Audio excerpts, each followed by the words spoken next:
Welcome to this quick tutorial on how to remove your profile photo on WhatsApp for PC. With the latest update, the process has become even simpler. Let's dive right in and walk through the steps together.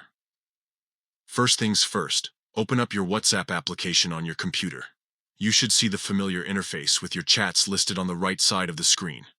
Now, look to the left side of the window. You'll notice a menu bar with various options. Locate and click on the settings icon. It usually looks like a gear or cog.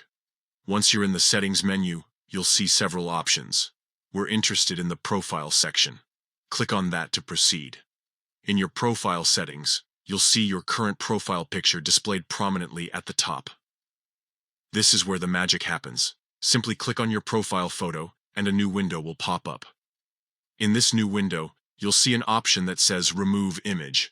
It's as straightforward as it sounds. Click on that button and voila! Your profile picture will be removed instantly.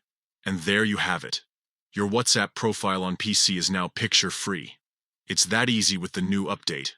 Remember, removing your profile picture doesn't delete it permanently. You can always add a new one or restore an old one whenever you like. This feature can be particularly useful if you're looking to maintain a bit more privacy, or if you simply want to change. Whatever your reason, now you know how to do it quickly and easily. I hope you found this guide helpful. Don't forget to keep your WhatsApp updated to ensure you have access to all the latest features and improvements. Thanks for watching, and have a great day.